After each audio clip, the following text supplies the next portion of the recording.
Welcome to the mixing room. I'm Trent. I'm Daniel, and guys, we are bringing you part 2 of our phenomenal conversation with the boys in Harvey Street. I mean, we really had fun with this one, didn't we? Yeah, absolutely. A lot more where episode 1 came from.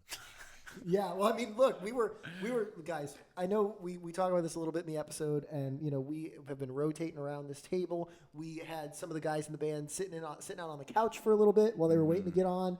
There was one point I ended up on the couch. I actually fixed a cup of coffee. Yeah, I got to fix a cup of coffee. Take a minute. I've never watched our show before. I'm usually me neither. That was a very pleasant experience altogether. Yeah, it's very interesting. It was a rare opportunity and one that we had a blast bringing you. And again, these guys put out their latest EP, Insomnia, on March 6th of this year, and they are currently in the midst of their Talk It Out tour. So let's keep talking it out. Here's more with Harvey Street. The other piece that's kind of part of this, that was part of this phase, was when you guys released Insomnia. So what were some of the creative forces that went into that project, and can you tell us just a little bit about the making of that? Yeah, so with that song, with a lot of the songs, or I guess like for these new sets of songs, like we just wrapped up finishing an album. For these new sets of songs, we kind of like gave ourselves like just this year to like try to make something. So like in the process of writing Insomnia, I felt like this immense pressure to like I gotta come up with like 3 or 4 different new ideas or whatever to come up with while we're traveling a lot, playing a lot of shows. Like we're all working, like we have no time to like take a break, slow down. Yeah. We're just going. We can circle back to that. Let's jump into that real quick. Like I know the answer to this question, but I want our audience at home to understand, because I want to talk a little bit about touring and stuff too in a minute. But like, what does a normal week look like for the average Harvey Street band member? Yeah. Because I think if you're not in the music scene or aware of the music scene, your idea is like, oh, these kids just throw their shit in a van and go play a show and they think they're hot stuff. Yeah. But like you guys, like you have rehearsal after this, like you had stuff going on, like you had studio days. It's like you really are like pedal to the metal. Yeah. So tell me what a week looks like. An average week. In an average week, I remember like through the thick of it, it would be like Monday through Wednesday. I've got work, or a lot of us work. Jackson, he's got a remote job, so he's grinding that. So does Josh and Eric, Finn, and I. Finn actually would work at night. He would work like 5 to 9 p.m. So that whole practice thing, it was. I wouldn't say like difficult, but like he came down whenever he could, and committed to like being there, but also being present while he worked. But like for us, or for like regular day job stuff, we'd be going to work, and then right after work we would either take a few meetings, depending on what day it was, take a few meetings with our media team, take a few meetings with our booking agent, taking a few meetings just for ourselves, like to talk over like kind of the inside business stuff, like what things we need to accomplish. And then right after, we would hit practice, and practice would go on for maybe like 2 or 3 hours, whether it be working on a new song, working on an old song, improving like a tiny aspect of how we play it, and then also incorporating that into the new set, or just like overall jamming. Like that was something that we try to do a lot. And then Thursday through Sunday was just hitting the road, and that was it was taxing at times. We did a lot of driving. This was probably the most amount of driving that we've ever done. Yeah. So going from there back home on Sunday, and just rinse and repeat.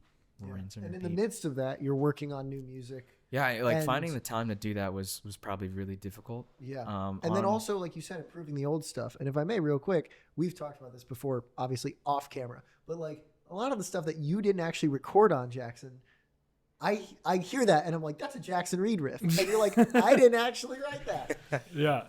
That's happened multiple times.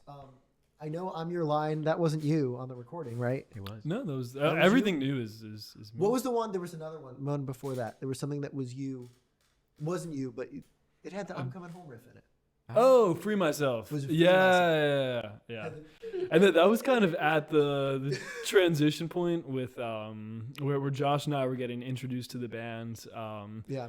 there were songs that were there, and then we practiced them with the new group a little bit. But then it's kind of a blend of the 7 of us helping write those songs. I've been so fascinated with like there's little things that are technically from the older catalog, not necessarily yours, but you fit in them so well. It's it's very fitting that you ended up as the lead guitarist of this band. And like, I mean, Jerome, vocally, you deliver those songs again in a way that fits you so well. It's very fitting that you would end up being the front man of this band. Yeah. And so that makes me very excited for this new project. Please tell me more about Insomnia and what we can expect from the forthcoming. Yeah, so like in the talking about Insomnia, I was in a place of like feeling the stress of it all. The song is kind of like feeling that chaos and trying to prove something within that. So, you know, for me, like on our off time, you know, sometimes, you know, lately I've been like going to Chicago to see my girlfriend. And so I had to bring all my equipment there and like write in Chicago. But a lot of the time that I had when we had free time was just me locking myself in the basement. Okay, here's a not to get super real about this. Here's a real question I've asked Jackson before off camera. How do you turn that switch on and off? Like on and off? I'm in creative mode. I need to work on the writing. Yeah. And then like I'm in Chicago. I'm with my girlfriend. Like put the guitar down. Like I need. Well, one thing that I've given myself is you write every single day you can. It's more so a practice than it is like unlocking creativity, because you never know when gold strikes, and you know you have time to jot it down. So really, like the practice of getting in that headspace to write, whether it's good or bad, is something that I do every single time that I'm like that I have set to like write. And so,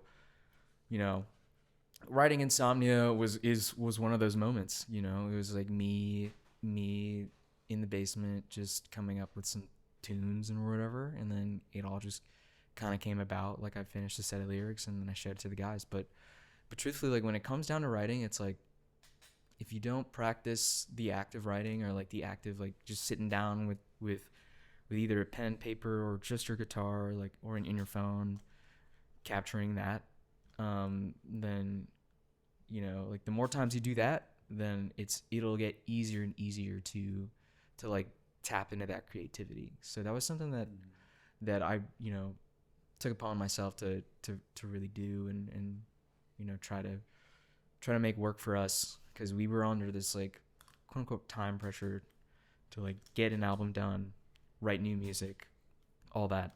So do we have a release date? Release date for the record? No. I'm just Not yet. asking. I would love to leak it. I would love to leak it, but it's okay. Yeah. Yeah, no, we have an idea of sometime this fall, but there's a lot of moving parts, and we don't want to quite. Absolutely. Yeah. Well, and I mean, I want to get to touring in a second. I want to bring the guys from the couch back on in a minute too. But there are a lot of moving. I mean, you guys just wrapped a tour, and you're now in the midst of the next one. So like, as your audience, as your fans, I hope I speak for the rest of the people out there when I say like, it's okay. We can wait. Take your time, get it right. But to that point, are there any earworms or Easter eggs or things that your audience should listen to on the EP, or maybe on some tracks that you're working on for this forthcoming project?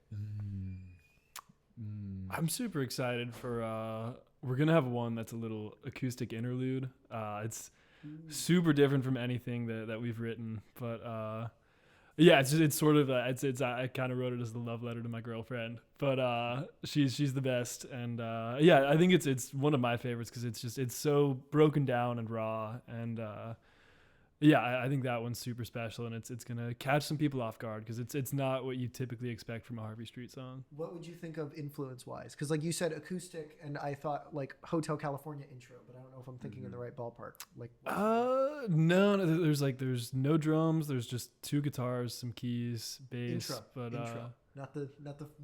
I guess a little bit like that, but more soft. So really, I've really started listening to in my free time. I'm kind of craving peace because of the whole Insomnia stuff. Like we're works pretty restlessly. So when I'm just listening to music, I like the really soft listening stuff. And I've been getting into a lot of folk. And sort of more underground music that was from like the 60s and 70s. He's got a folk project he's working on. We'll have to play you. Yeah. Okay, We'll talk about please. that. Say Yes. on the camera, but we can play you some stuff later. for Nice. sure.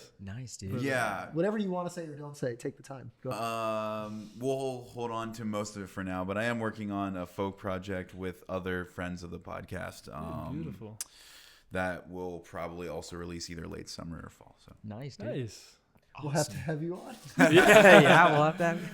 But yeah, so I would say stuff like that is the Yeah. closest resemblance. Like there's an artist named Labby Seafray who I'm a massive fan of, and he just has super sweet love songs. He was like a gay black performer in the 70s, which is already just a lot to handle for the time being. That's Like heavy. he faced a lot, and he was just so true to himself, and just wrote really pure songs. And I think especially listening to that, you kind of like a song that can stand on its own without being dressed up is really good songwriting, I think. So Absolutely. kind of trying to channel that, and I think that's the closest resemblance. mm-hmm. All right, let's rotate here. Let's get some of the Couch Boys back. Well, okay, so as we mentioned, we just had the EP Insomnia, stacked with singles, by the way. I'm Your Line, Malibu, Down and Out, and then title track. That is a solid 4 songs right there. What creative forces from you guys did you feel like really fueled this project? Maybe if there's anything that was different from in the past. Obviously, you're working with the latest iteration of the band, but what themes? I mean, we talked a little bit with Jackson and Jerome about literal insomnia and the pressures that you face in the present as a group that is successful, as a group that is continuing to grow. But, personally, creatively, instrumentally, what did you guys pour into this that stands out to you?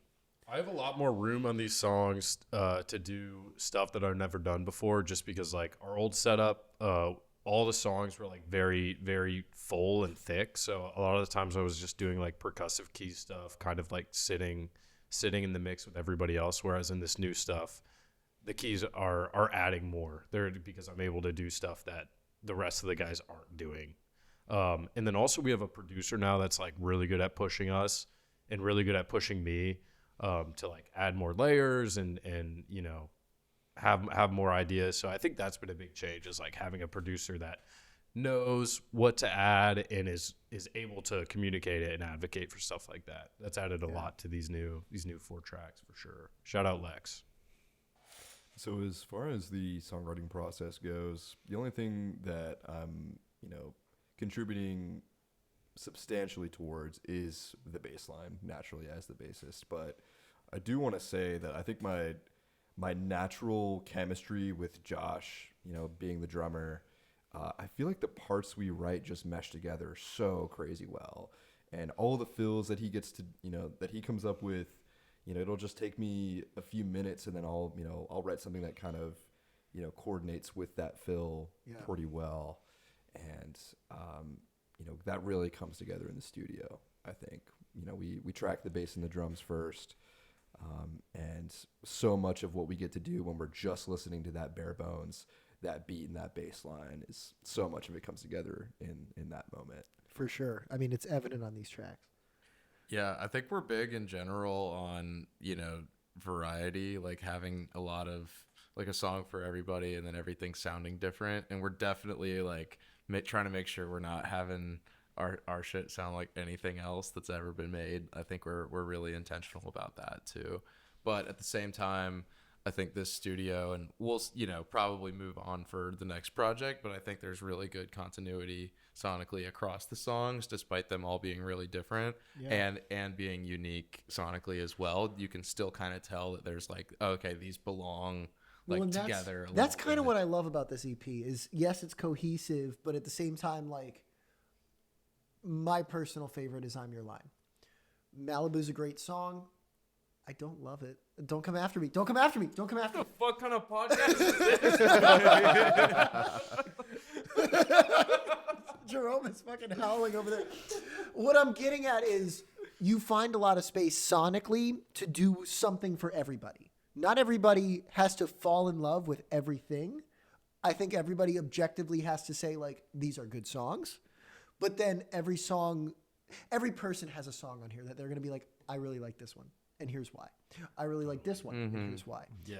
You know, and I think it's tricky to do that. You know, I mean, as somebody who's written and recorded and performed before, it's hard to give your own voice, your own sound, and then also kind of meet those needs, especially when you're trying to grow an audience.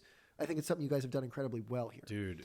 Dude. I do love that idea of having something for everybody. And I will say, I think that idea is pretty true when it comes to talking to people after shows. You know, fans will come up to us, and one of my favorite questions to ask is like, what song has had the biggest impact on you? Yeah. And a lot of them will say, you know, the newer songs that we put out, and it's always a different one. Like there's not one particular standout from those.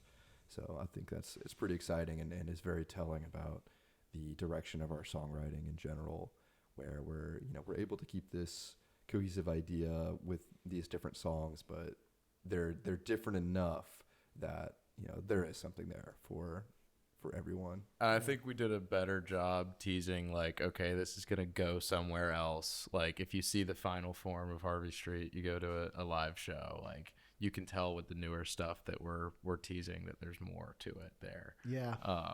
And, like, currently 3 of the 4 we're doing something afterwards. It's not a hard stop. You know, there's some kind of next level of the experience to be brought to you by these songs. We identified pretty early on that one of our strengths as a band is like diversity. Because when we were first writing, me, Josh, Jerome, Jackson, like in my bedroom, and then Finn joined us a little later. But in that phase where we were figuring out what we wanted to do with the band, we kept having these conversations like, what is a Harvey Street song?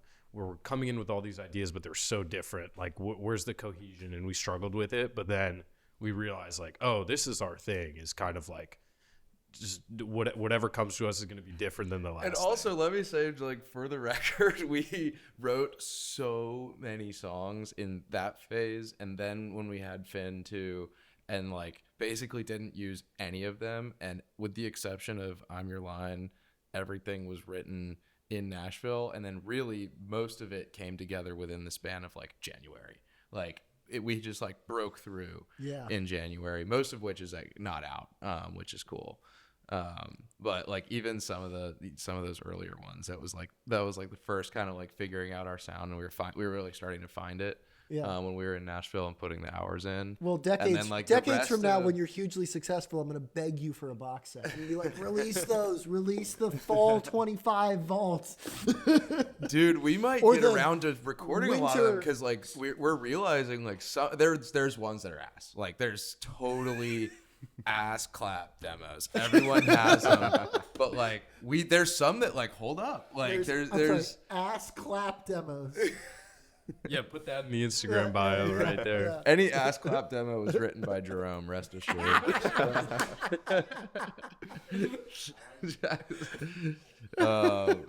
No, we've had different phases of kind of how things were brought in, and we've settled on a good one. Jerome was coming in with like some pretty it's a lot's there. A lot's been thought through and done, and given us a lot of room with our parts of how we interact, and I think that's become a great vibe. But we did have this huge lead up of like just like writing a ton, getting kind of some jams out of it, and getting some cool stuff that in that regard, but like finding our voice with the song. So props to Jerome. He's done an incredible job. You know, lyrics have been awesome and themes have been awesome, and we're kind of currently in the process of like stitching it together of like, how is this a shareable thing, like as a whole, and like all that what's new is from that kind of like January creative explosion that we just, you know, had sessions ready to go, had songs ready to write, and like we're able to just like make the whole thing into music from an idea in that kind of short time span, despite this, like, we started writing together December 24, this crew, you know, and so it just took like putting in that effort for a long time. And now, hopefully we can find a way to unveil it to fans, and, you know, hopefully new fans alike in a way that is cohesive and shows the variety as well. Yeah. And I want to get into, I mean, you could do it live. You don't have to record it to play it. I'm just pitching it as somebody who's seen you guys live. But let's think on that. You don't have That's to enough out of you. Get back to the questions, man. Oh no, Trent's gonna have to take my spot. Well, here, let's talk about the live shows, because that is something I do want to get to, because you guys do them so extraordinarily well. And it's clear that a lot of work is put into them, and ultimately we'll get the fellas from the couch back over here for that too. But first, I want to you three, particularly to you, Josh. We're looking at an era where a lot of people are canceling live shows. We were dead ass talking about this in the elevator on the way up here. Like, Meghan Trainor has canceled shows. She said she wants more time with her family. Post Malone and Jelly Roll put their tour back at least a month. They said it was to work on the Post Malone album. Sweet Pill was Yeah. just in debt. Couldn't do it. Yeah. Kiefer Sutherland had the balls to actually admit that he was like, we have incredibly low ticket sales, and I can't play a show until I have a packed room. It's not fair. Kiefer To the- Sutherland? Yeah. Like like Jack Bauer? Yeah. No shit. Yeah. He's got an artist project? Yeah. Holy But he had to postpone the tour fuck. for the low, and he said low I'll ticket be there for the next one. Dude, yeah. Like I will see T-Pain. my boy Jack Bauer Yeah. fucking up the But stage. but so what I'm getting at is, our audience, as I was saying earlier to them. No, I'm gonna give you a minute. That was such a good tidbit. I almost distracted you. No. Got it back on the rails. Yo, he's got a solo project. Look it up, right? Go ahead. No, go ahead. Take a minute. But no, seriously, shows have been getting canceled, and it's been a problem for artists. And to be an if I may call you guys an up and coming artist, as in you're not playing arenas or stadiums, it's extra difficult financially. I'm getting flipped off from Jackson. It's extra difficult. So tell the audience at home who maybe don't know, like, what does routing a tour look like? Because you just wrapped up the Down and Out tour. You're currently in the midst of the Talk It Out tour. Routing and logistics and finances are very serious things you have to consider. I mean, you guys were talking about having day jobs and doing the weekend warrior thing. What goes into all that? Yeah, you definitely want to like batch your regions for sure. And then, being mindful of how often you're re-hitting things is something we're starting to scale into the point where that's actually important. You kind of want to have like one or two strong shows, and then like from there on, it's really be intentional about how you're routing and how often you're coming back. But for us, it's like we play places that were really strong in like the spring and the fall, basically, and then the summer we try to expand. So that's kind of how the general strategy has been. From a routing and logistics perspective, really you just have to kind of sit there and do it and think about what makes sense, and then get everybody to come to a consensus on which decisions you're going to make, from a routing perspective, and how you're going to actually draw it up.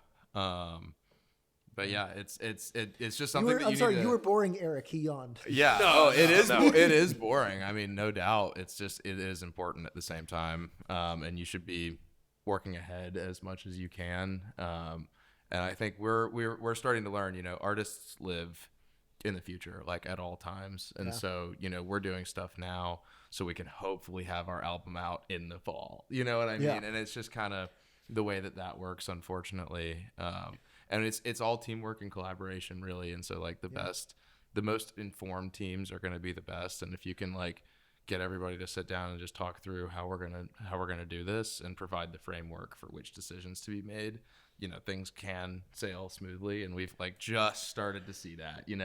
It's always like everything's always been stressful, and nothing's perfect, but we're just starting to see how good it can be when you kind of dial things up correctly. Yeah. Go ahead, Eric. I can tell you're Oh, no, involved in I this. was just laughing because like we've been through so much nonsense. dude. Yes. Like, we've been through so much, man. That you have been. So I have here that all your shit got stolen. Yeah.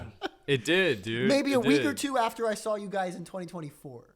Yeah, so for those of you that haven't heard that story at home, we got our trailer robbed in Denver.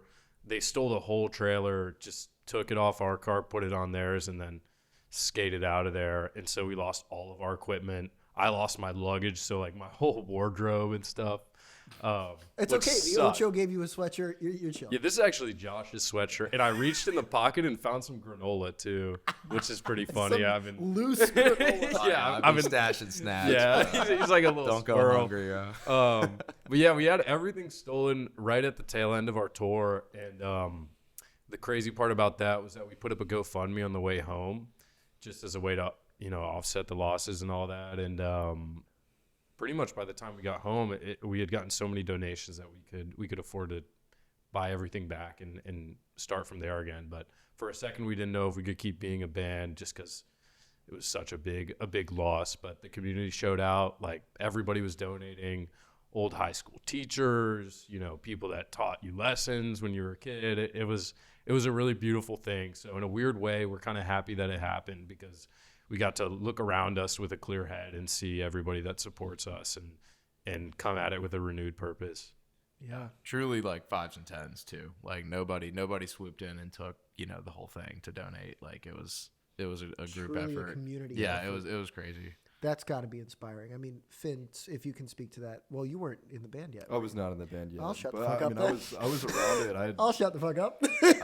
I gave my little donation because I'd played in a band with Jackson and Josh, and I knew of these guys. I really wanted to support them in their time of strife, and then a few months later, I'm in it. I mean, you guys look. I didn't even. It wasn't long. I was No. I was He right his way before. in. I bought my way. So if I was going to be in this thing, no, but I mean, I didn't even ask you the full question, and you hit on everything that I was hoping to get to. Like I wasn't Yeah, actually we've trying to gotten be that one a couple times Yeah, before. I was believe ready it, I for believe that it. one. But I mean, I said talk to us about resilience, talk to us about community and your fan base. I mean, and you just hit all that right on the nose. And so it's inspiring to know that you guys already acknowledge and see just how much people care, especially in our home state, in North Carolina, in the Raleigh area. Which, to that point, do you guys hit Raleigh like a lot? Because I know you said you hit like We established actually markets twice that's a year. great example of we hit it twice this year, Okay. and we like could have kind of gone for. Actually, no, that's not true. We'll only do it once this year. Excuse me.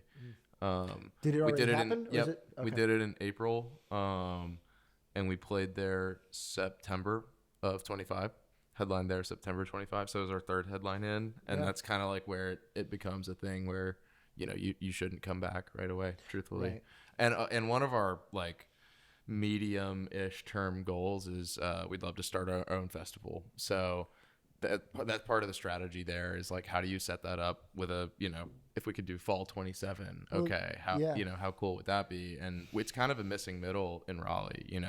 You have hopscotch, you have live after 5. There's nothing really in between. And people complain about hopscotch being kind of like, it's not as it's the continuity isn't necessarily there for like the festival feel. So we're literally like, what if we can do a boogeyman thing, 2 stages back and forth with our buddies playing and get some good regionals and maybe even bring in a national act if we can. Like I think that'd be really cool. Well, so. look, if you guys need a couple of MCs or something for that event, I think Dead ass, man. I think yeah, we know where I we can think- find I some think people. I think we can find we you got some the right people. guys. That'd be Yeah. a lot of fun, man. Well, all right, my couch boys. Do you guys want to come back and talk about your present live shows and the tour? And we'll get into some fan questions after that. And who knows? Maybe we'll squeeze everybody at the table. I don't know how we'll figure it out. All right, I'll get out of here. I'm going to stay. Okay, so as we were just saying, live shows. I mean, you guys are you just did the Down and Out tour. You're now on the Talk It Out tour. I got to see you guys on the Down and Out tour, and we were talking backstage about set lists and pacing and the shows. What is going through your minds as a guitarist, as a frontman, as a keyboard player about how you put together a show? Like, what are your priorities when you guys are getting together in a room, rehearsing or establishing a set list? Engagement's like, how can we keep Gibbons' ass answer. True. Like That faith, joke won't you land, know, but I don't give a fuck. That's funny. faith and like morals and Faith, stuff. service, Leadership. No, but seriously, like when I think in today's world, like if you're coming to see a show, like if you're not impressed, like why would I go back? Yeah. So for us, like the top priority is engagement. How can we do that? And so when we're coming up with their sets, whether it's we're playing something differently or like we're trying to figure out a way to include the audience into like the set themselves, You know, whether it's like they sing a chorus back or like we start some clapping or whatever, we get them to like mob or whatever. Like, you know, finding ways to do that in your songs and then putting that into a set and trying to make it a cohesive thing has been something that we all really enjoyed, and we're gonna be doing that literally tonight and this week, you know, for our next tour. So like we're super stoked about that, especially because we're gonna be teasing some new ones too. So finding ways to do things differently and incorporating that in a new set for the summer tour. Yeah. It's just Yeah. I think that like as a band, we don't want to think that we have bad songs in the set or songs that we're not excited to play, but there's like songs that have different energy levels, and I think it's key to sort of maintain a consistent energy. So it's like stuff like thinking about don't have 2 slow songs back to back, or like say we have like these like 3 peaks in the show where they're like epic moments. You know, like a key one for us I think is at the end of Malibu, and I just stuff like that where it's like we know this is where the crowd is really going to go wild, and making sure that they're spread out throughout the set, you know. So there's like a natural like beginning, like, oh, they're here. It's like, yeah, it's a Which do I gotta say, something. both times I And, saw you guys at Cannery Hall, there was a start. Yeah, You hit it yeah. strong. Eric, thoughts on the live show and you guys putting that together? Shut up, bro. My bad. honestly, I don't got too much. Honestly, I just show up and play. Like, no, but yeah, the live show is fun. That's the main priority. Is like, are we having fun? Are the fans having fun? One thing we've been talking about very recently is like, and something we're gonna start doing more is like, what songs have we played in this particular market a bunch? Let's cut those from the set list, because we're looking around and we're like, dang, we played this song 7 times. The last 7 times we've been here, let's put something new on the list. So like changing it up every night, trying to give a different experience every show. You should do that for Nashville. What? I didn't say Yeah, that. no, we're never playing here again. So it's probably not something you need to worry about. But Fuck. but yeah, trying to give each night a different feel and make sure every time we hit a market, it's something new and something crazy. Yeah. I love that. I don't have a segue out of this. Well, we do have some fan questions for you guys. Okay. We can like trade off on these. I'll start with this one. So Adam from Raleigh and also Nashville asks, who is the best at Smash and why is it Adam? So I was at his house 3 days ago, and he didn't cry, but I could tell he was close. And I think that's about all that needs to be said on that question. Wait, is this Smash the game? Yeah. Sorry. I don't keep up like Fucking, can we get somebody else in this chair? Yeah, this is a good one. Natalie from Orlando, Florida asks, if you could play with any artist, dead or alive, who would it be? I would love to fill in for Justin Chancellor in Tool. I know a bunch of his bass lines, and that's one of my favorite bands ever. That's a good pull. Yeah, that's a good answer. I'm gonna say, Biba Doobie. I would love to be Biba Doobie's guitarist. I love her new album, so it's not that new anymore. But yeah, I think it's like a masterclass in songwriting, and her live show rocks. So, Yeah. yeah, I would love to do that. Okay. Couch folks, shout it if you have somebody you'd play with live. Like dream person. Remy Wolf. Rand Albright. Yes, I would love to play with Rand. Rand, if you're looking. There's like a whole band here that would be down. Okay. This one isn't. You want to take this one? You can take this one too. Oh, this incredible. can be for the room for the couch. Yeah. Jackie from Durham asks, what is the best movie in the Cars franchise?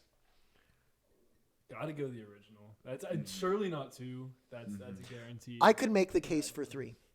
3 was good. Me personally, but that's because he's like old and I'm an old guy. Yeah. So like I fuck with 3. There's great character development throughout 3. Okay, Finn, thoughts on I've Cars? only ever seen the first one, so Okay. I'm gonna go with the first one. Okay. I want to know, would anybody say 2? Nah. They Couch did said no. way too much. Yeah. Okay, I like that answer. All right. Next question. Another one for Jackson, I guess. Wyatt from Raleigh in 2018 asks, who cuts your hair, Stevie Wonder? He did ask that. He did indeed ask that. That is a question I've gotten before from a Wyatt and Raleigh. So it's the same one. That was not submitted today. I just wanted that. That was, I just wanted. that was the first thing that he had said to me. That Yeah. was, Yeah. It was a great introduction. Okay, this one's like kind of a real Okay, question. yeah, too. this is And we have a real question. We could pitch this to the couch too. This one's kind of an anybody thing. For sure. Abby from Nashville asks, any pre-show rituals or superstitions? I love having a white monster before a show. Just gets me right. No superstitions that I know of, but we also, like, as a band, we like to huddle up and just, do a little hype sesh before we hop out on stage. Yeah, that's really it. We don't have we've toured with groups that have like some intense pre-show rituals. Saw one with an infrared light and meditations, and it was a shared green room, and we just like kind of opened the door and we're like, oh. They were super cool, and there's like nothing wrong with that, like meditate away. We just weren't expecting it at all. But yeah, I think we keep it pretty simple. We huddle up, say what needs to be said, and then we do kind of. It's pretty ironic, but also now just sort of a fun moment where we put our hands in the middle and say 1, 2, 3, Harvey Street, and that makes me happy. Yeah. Yeah. Anybody couch shout them out? Pre-show anything? Every once in a while, these boys will let me walk them through a yoga flow if we have space. Yeah. Yoga. Every time we play a show, I'm always like, I just want to go home. That just like gets me in the mood. Yeah, and then like I just get super quiet like pretty much all day, and then right before we get up on stage, like we'll huddle up, and then I'll get super hyped, and that's when I'm excited. So I have one superstition, not really pre-show, but this is just like my music superstition. I got this new keyboard stand that has 4 adjustable feet, and every single time I've let someone else besides me carry the stand, I lose one of the feet, and I need to go find it. So that stand is cursed, and I can't let anybody else carry it. So would you consider yourself a feet finder? Yes. yeah, you can say that. One of my many titles. Nice. Okay, we've got one more fan question. Jackson, you have a lot of fan questions. It's almost like I asked the people for the questions. It's crazy. Sounds like it. Mike from Gardner, North Carolina asks, do you remember when you got sent to Curatolos for being a terrible student in guitar class? And do you remember how your assistant principal saved you from humiliation? I specifically remember getting sent to Curatolos to no fault of my own, but actually to no fault of your own? the man across from me. Really? I was framed. I was framed for crimes that I did not commit, and I suffered the consequences. But basically, I had a wireless guitar cable. There was a guitar class that I shared with Daniel Mazzarina, and One of us put that to good use. yeah, you had played. So I gave him my wireless guitar cable, but I had shown the teacher that it was my cable. So Daniel was playing. The teacher thought it was me and asked that I stopped, and I was like, it's not me. And I was intentionally playing in the wrong key. Daniel continued to play without stopping, and it appeared that I was being disobedient. The teacher refused to acknowledge that I did not have the cable. Got enraged and sent me to our disciplinarian's office. I did cry, and that's the story. All right, hey, couch folks, come here. Let's do a hands in to wrap up this episode. Oh, Yes. As if who does it at the live show? Who calls it? Okay. Well, you okay. can do it today, though. No, you guys. One of you guys. Harvey Street on 3, 1, 2, 3. Harvey Street! Thanks for being here, gentlemen. Yeah. Thanks for having us. that concludes our conversation with Harvey Street. We hope that you guys have enjoyed our conversation, both part 2 and part 1. If you have missed part 1, you need to go back right now and listen to it, because you probably didn't understand the beginning of what you started listening to. Yeah, look, guys, this is an incredible opportunity for you to get caught up on season 3. And if you want to pick apart some of our episodes from season 2 and season 1, go ahead and do that too, because we've got a lot more coming your way this season. And by the way, if you want to keep up with all that, follow us at Mixing Room Podcast on TikTok, Instagram, Facebook, wherever you get your content, wherever you get your media, we will be there. Absolutely. We've already got new things happening in season 3. We've got bigger artists, bigger interviews, bigger ideas coming at you. So make sure you guys are subscribed on YouTube. You guys are following on Spotify. all of the places that you want to get notified and can listen to these upcoming episodes. And remember to support the pod. You can find the link in our bio on our social media pages that will take you to our coffee page. Buy us a coffee. A little goes a long way. We appreciate your support, and we appreciate you tuning in for our conversation with Harvey Street. Until next time, I'm Daniel. I'm Trent. And we'll see you then.